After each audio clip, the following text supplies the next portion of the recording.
Hi hello good morning. ദൈവം രക്ഷപ്പെടാൻ എല്ലാവർക്കും ഓരോരോ മാർഗങ്ങൾ കൊണ്ട് കൊടുക്കും അല്ലേ? അതിൽ പിടിച്ചു കയറി രക്ഷപ്പെടേണ്ടത് ഓരോരുത്തരുടെ കടമയാണ്. അപ്പോൾ ഞാൻ പറഞ്ഞു വന്നത്, എൻ്റെ മുമ്പിൽ ദൈവം കൊണ്ടു തന്നൊരു മാർഗം ആണ് എന്ന് തോന്നുന്നു ഈ യൂട്യൂബ് ചാനൽ. എല്ലാം നമ്മളെക്കൊണ്ട് പറ്റുന്ന എല്ലാ ഭാഗത്തും നമ്മളൊന്ന് കൈകടത്തി നോക്കുക. എവിടെ നിന്നാണ് നമുക്ക് രക്ഷ വരിക എന്ന് പറയാൻ പറ്റില്ല. പിന്നെ എല്ലാവരും പറയുന്നത് പോലെ തന്നെ ഞാൻ എൻ്റെ കഴിവ് കാണിക്കാനാണ്, എൻ്റെ അത് മാറ്റാനാണ്, ഇതിനാണ്, അങ്ങനെയാണ്, ഇങ്ങനെയാണ് ഞാൻ യൂട്യൂബ് ചാനൽ തുടങ്ങുന്നത് എന്നൊക്കെ നമ്മൾ പ്രത്യക്ഷത്തിൽ പറഞ്ഞാലും നമ്മുടെ ഉള്ളിൻ്റെ ഉള്ളിൽ അതിൽ നിന്ന് കിട്ടാൻ പോകുന്ന ഒരു വരുമാനത്തെ തന്നെയാണ് നമ്മൾ മാർഗം വെച്ച് നോക്കുന്നത്. അത് എത്ര സ്ട്രോങ് ആയിട്ടുള്ള വ്യക്തി ആയിക്കോട്ടെ, വീക്കായിട്ടുള്ള വ്യക്തി ആയിക്കോട്ടെ, ഒരു യൂട്യൂബ് ചാനലിലേക്ക് കടന്നു കഴിയുമ്പോൾ അതിൽ നിന്നും ഒരു ഏണിങ്സ് കിട്ടാൻ പറ്റുമെന്ന് ആഗ്രഹിച്ച് തന്നെയാണ് ഇറങ്ങിത്തിരിക്കുന്നത്. എൻ്റെ ഉള്ളിൻ്റെ ഉള്ളിലും ഇങ്ങനെ ഇല്ലാതില്ല. എങ്കിലും യൂട്യൂബ് ചാനൽ തുടങ്ങിയതിന് ശേഷം എൻ്റെ ഉള്ളിൽ ഒരുപാട് മാറ്റങ്ങൾ ഉണ്ടായിട്ടുണ്ട് കേട്ടോ. നമ്മൾ എന്താ പറയുക, ഇങ്ങനെ സ്ക്രോൾ ചെയ്യുന്ന സമയത്ത് കാണാറുണ്ട്, ഞാൻ ഇത്രയും കാലം ചെയ്തിട്ട് എനിക്ക് റിസൾട്ട് കിട്ടിയ കാര്യം, അല്ലെങ്കിൽ ഞാൻ ഇങ്ങനെ ചെയ്താൽ ഇങ്ങനെ രക്ഷപ്പെടാമെന്നൊക്കെ പറഞ്ഞ് ആൾക്കാരിങ്ങനെ പറയണ തംബ്നെയിൽ കൊടുത്ത് ചെയ്യുന്ന വീഡിയോ നമ്മളെടുത്ത് കാണും. അതിൽ ചിലപ്പോൾ കാര്യമായിട്ടൊന്നും തന്നെ ഉണ്ടാവില്ല, വെറും ബ്ല ബ്ല ബ്ല പറച്ചിൽ മാത്രമേ ഉണ്ടാകുള്ളൂ. അപ്പോൾ എനിക്ക് തോന്നി, ലൈവായിട്ട് നമ്മുടെ ലൈഫിൽ ചേഞ്ച് വരുത്താൻ എന്ന രീതിയിൽ വീഡിയോസ് ചെയ്താൽ എങ്ങനെ ഉണ്ടാവുമെന്ന് ഞാൻ ചിന്തിച്ചിരുന്നു കേട്ടോ. പക്ഷേ എൻ്റെ ചുറ്റുപാടും സാഹചര്യങ്ങളും വെച്ച് അത് കാണിക്കാനുള്ള മടി കൊണ്ട് തന്നെയാണ് ഇത്രയും നാൾ ഞാനത് ചെയ്യാതെ ഒതുങ്ങി മാറി നിന്നതും. പക്ഷേ ഇപ്പോൾ ചെയ്ത് കഴിഞ്ഞപ്പോൾ എന്തെന്നില്ലാത്തൊരു കൺസിസ്റ്റൻസി, വല്ലാത്തൊരു മാറ്റം എന്നിൽ ഫീൽ ചെയ്യാൻ എനിക്ക് തന്നെ തുടങ്ങിയിട്ടുണ്ട്. ഞാൻ ചെയ്യാത്ത കാര്യങ്ങൾ ചെയ്യുന്നു, ചെയ്തുകൊണ്ടിരിക്കുന്ന കാര്യങ്ങൾ വ്യക്തതയോടും കൃത്യതയോടും കൂടെ ചെയ്യുന്നു, പുതിയ പുതിയ കാര്യങ്ങൾ ചെയ്യാനുള്ള ടെൻഡൻസി വരുന്നു. അപ്പോൾ എൻ്റെ ലൈഫിൽ ഞാൻ അറിയാതെ തന്നെ ഒരുപാട് മാറ്റങ്ങൾ വരാൻ തുടങ്ങിയിട്ടുണ്ട്. പോരാത്തതിന് ഞാൻ ഇന്നതുപോലെ ആഗ്രഹിച്ച കാര്യങ്ങൾ, എനിക്ക് കിട്ടിയിരുന്നെങ്കിൽ എന്ന് ആഗ്രഹിച്ച കാര്യങ്ങൾ എനിക്ക് നടക്കാൻ തുടങ്ങി. അങ്ങനെ കുറേ മാറ്റങ്ങൾ യൂട്യൂബ് കൊണ്ട് എനിക്ക് ഉണ്ടായി തുടങ്ങിയിട്ടുണ്ട് കേട്ടോ. അപ്പം നമ്മളിൽ മാറ്റം വരണം വെച്ച് കഴിഞ്ഞാൽ നമ്മൾ തന്നെ ചിന്തിക്കണം. വേറെ ആർക്കും നമ്മളെ കൺട്രോൾ ചെയ്യാൻ പറ്റില്ല. നമ്മുടെ കൺട്രോളിങ് നമ്മുടെ കൈകളിൽ തന്നെയാണ്.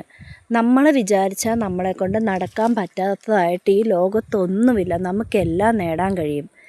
നമ്മുടെ ചില സാഹചര്യങ്ങൾ കാരണം നമ്മൾ കുറച്ച് പിന്നോട്ട് വലിഞ്ഞാലും കാലക്രമേണ ആ സാഹചര്യങ്ങൾ പോലും നമുക്ക് അനുകൂലമായിട്ട് വരും. അപ്പോൾ നിങ്ങൾ ചിന്തിക്കുന്നുണ്ടാവും, ഇത്രയൊക്കെ പറയാൻ പറ്റുന്ന ഒരാൾക്ക് ഇതിലും വലിയ നിലകളിൽ എത്തിക്കൂടെ എന്ന്. ഇപ്പോൾ എൻ്റെ ഒരു നല്ല കാലം ഞാൻ ചിന്തിച്ച് തുടങ്ങിയിട്ടേ ഉള്ളൂ. അപ്പോൾ ഇതിലും കൂടുതൽ ചിലപ്പോൾ വന്നു ചേരുമായിരിക്കും. ഞാൻ ചെയ്ത് ഫുൾ റിസൾട്ട് കിട്ടിയിട്ടല്ല ഇതിൽ പറയുന്നത് എങ്കിലും ഇതിപ്പോൾ നിങ്ങൾ ലൈവായി കണ്ടുകൊണ്ടിരിക്കുകയാണ്. എൻ്റെ ഈ വീഡിയോ, അടുത്ത വീഡിയോ ഇനി വല്ല മാറ്റങ്ങളും വരുന്നുണ്ടോ ഇല്ലയോ എന്ന് നമുക്ക് നോക്കാം.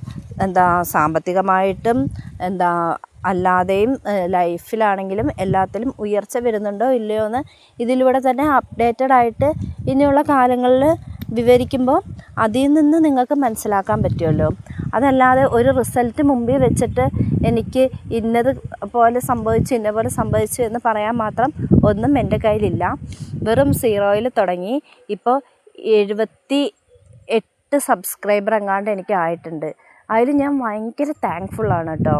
പിന്നെ ഒരു കാര്യം എന്ന് പറഞ്ഞു കഴിഞ്ഞാൽ, ഇന്ന് എൻ്റെ ലൈഫിൽ ഞാൻ മനസ്സിലാക്കിയ, എനിക്ക് കിട്ടിയ ഒരു അറിവ് എന്ന് പറഞ്ഞു കഴിഞ്ഞാൽ, ഞാൻ ഇന്ന് കുറച്ച് നേരത്തെ എഴുന്നേറ്റു ഒരു യോഗ പ്രാക്ടീസ് ചെയ്തു. യോഗ പ്രാക്ടീസ് ചെയ്യണമെന്ന് ഞാൻ മനസ്സുകൊണ്ട് ആഗ്രഹിച്ചിരുന്നു. പക്ഷേ എങ്ങനെ ചെയ്യണം എന്നറിയില്ല. ഈ യൂണിവേഴ്സ് നമ്മുടെ കൈ കൊണ്ടുതരുമെന്ന് പറഞ്ഞ പോലെ ഇന്നലെ അത് യൂട്യൂബിൽ നമുക്ക് ചെയ്യാൻ പറ്റിയ വളരെ സിമ്പിളായിട്ടുള്ള ഒരു യോഗയുടെ ഇത് കണ്ടപ്പോൾ ഞാൻ ഇന്ന് മോർണിംഗ് അത് പ്രാക്ടീസ് ചെയ്തു. ഇന്നത്തെ ദിവസം സ്റ്റാർട്ട് ചെയ്തത് അങ്ങനെയായിരുന്നു.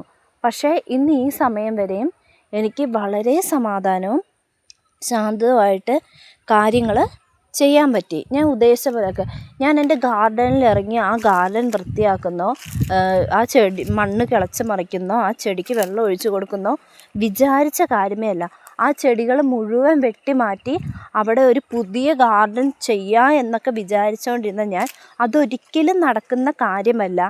ഞാൻ ആ ഉള്ളതിന് പുതുജീവൻ കൊടുക്കാൻ പരിശ്രമിക്കൂ എന്നുള്ള ഒരു ചിന്താഗതി എൻ്റെ ഉള്ളിൽ നിന്ന് വന്നതുകൊണ്ട് ഞാനിന്ന് വളരെ ആസ്വദിച്ച് അത് ചെയ്തു കേട്ടോ. പക്ഷെ അത് ചെയ്ത് കഴിഞ്ഞപ്പോൾ എനിക്ക് എന്തെന്നില്ലാത്തൊരു സമാധാനം കിട്ടി. സമാധാനം എന്ന് പറയുന്നത്, നമ്മൾ വലിയൊരു പാപം ചെയ്ത് അതിന് മനസ്തപിച്ച് കഴിയുമ്പോൾ നമുക്ക് കിട്ടുന്ന ഒരു വലിയൊരു സമാധാനമില്ലേ, ആ സമാധാനം കേട്ടോ എനിക്ക് കിട്ടിയത്. കാരണം ഞാൻ അത്രയും നാൾ എൻ്റെ മുമ്പിലിരുന്ന ആ ഒരു ഭാഗത്തെ ഞാൻ തിരിഞ്ഞു പോലും നോക്കിയിട്ടില്ല. ഒരു ചെടിക്ക് ഒരിച്ചിരി വെള്ളം ഒഴിക്കാനോ അല്ലെങ്കിൽ ഒരു പുല്ല് പറിക്കാനോ ഒരു ചപ്പടിച്ച് മാറ്റാനോ പോലും നിൽക്കാത്ത ഞാൻ ഇന്ന് അത്രയും ഇതായിട്ട് അത് ചെയ്തപ്പോൾ എനിക്ക് തന്നെ വലിയൊരു താങ്ക്ഫുള്ള് തോന്നുക കേട്ടോ. അപ്പോൾ അതിൽ നിന്ന് എനിക്ക് മനസ്സിലായി, ഇതിലും വലിയ വലിയ കാര്യങ്ങൾ ചെയ്യാൻ പറ്റും എന്ന് എനിക്ക് തന്നെ മനസ്സിലായി തുടങ്ങിയിരിക്കുന്നു. അപ്പോൾ എന്താ പറയുക, പുതിയ പുതിയ കാര്യങ്ങൾ പഠിക്കുക, പുതിയ പുതിയ കാര്യങ്ങൾ ചെയ്യുക, സമാധാനവും സന്തോഷവും ആഗ്രഹിക്കുക. ഇതൊക്കെ നമ്മുടെ ലൈഫിലെ ടേൺ ചെയ്ത് ഇപ്പോൾ ഉള്ള ദിശയിൽ നിന്ന് മറ്റൊരു ദിശയിലേക്ക് കൊണ്ടുപോകാനായിട്ട് ഒരുപാട് ഹെൽപ്പ് ചെയ്യും. പിന്നെ മറ്റൊരു കാര്യമായിരുന്നു, ഒരു മീൽ പ്രെപ്പ് ചെയ്യണം. മീൽ പ്രെപ്പ് അതായത് ദിവസവും എഴുന്നേറ്റ് കഴിഞ്ഞ് ഫുഡ് ഉണ്ടാക്കുന്ന സമയത്ത് അത്രയും എന്ത് ഫുഡ് ഉണ്ടാക്കും എന്ന് ഭയങ്കര കൺഫ്യൂഷൻ. അത് ചിന്തിച്ച് തന്നെ വൈകുന്നേരം വരെ ഇരുന്ന് വൈകുന്നേരം ഓടിപ്പടഞ്ഞുണ്ടാകുന്ന ഒരവസ്ഥയായിരുന്നു. അപ്പോൾ കുറച്ച് ദിവസമായിട്ട് എൻ്റെ മൈൻഡിൽ ഓടിക്കൊണ്ടിരിക്കുന്ന ഒരു കാര്യമായിരുന്നു മീൽ പ്രെപ്പ് എന്ന്. പെട്ടെന്ന് ഇന്നലെ ഞാൻ മീൽ പ്രെപ്പ് ചെയ്യാം, അങ്ങനെ ഒരു വീഡിയോ ചെയ്യാമെന്ന് പറയുമ്പോൾ എൻ്റെ ചുറ്റിലുള്ള സാഹചര്യം അത്ര ഇതല്ല. എൻ്റെ ഫ്രിഡ്ജ് ഭയങ്കര മെസ്സിയായി കിടക്കുകയായിരുന്നു. ഞാൻ ഇന്നത് ചെയ്യാമെന്നുള്ള കാരണം കൊണ്ട് ഇന്നത് മുഴുവൻ ക്ലീനാക്കി. ഇന്ന് കുറേ വെജിറ്റബിൾസ് മേടിച്ച് വന്നു, അതെനിക്ക് അറേഞ്ച് ചെയ്യാൻ പറ്റി. അതും ഇത്രയും കാലം ഞാൻ മേടിച്ച് കൊണ്ടുവരുന്നു, നേരെ അത് കവറോടെ ഫ്രിഡ്ജിൽ കയറ്റി വെക്കുന്നു. പക്ഷെ ഞാൻ ഇന്ന് എന്ത് ചെയ്തു, മേടിച്ച് കൊണ്ടുവന്ന് എല്ലാം കഴുകി വൃത്തിയാക്കി ഉണക്കി തുടച്ച് സെപ്പറേറ്റ് ചെയ്ത് ഫ്രിഡ്ജിൻ്റെ ഉള്ളിൽ കയറ്റി വെച്ചു. എനിക്ക് ഇപ്പോൾ ഫ്രിഡ്ജ് തുറക്കുമ്പോഴേ ഭയങ്കരമായിട്ടുള്ള സാറ്റിസ്ഫാക്ഷൻ തോന്നുന്നുണ്ട്. അപ്പോൾ ഇതൊക്കെയാണ് ഇന്ന് കോമൺ ആയിട്ട് പറയാനുള്ളത്. ഇങ്ങനെ പറഞ്ഞ് വോയിസ് ഓവർ കൊടുക്കുമ്പോൾ തുടക്കമല്ലേ, കുറേ മിസ്റ്റേക്കുകളൊക്കെ ഉണ്ടാവും, റിപ്പീറ്റേഷൻ തോന്നും.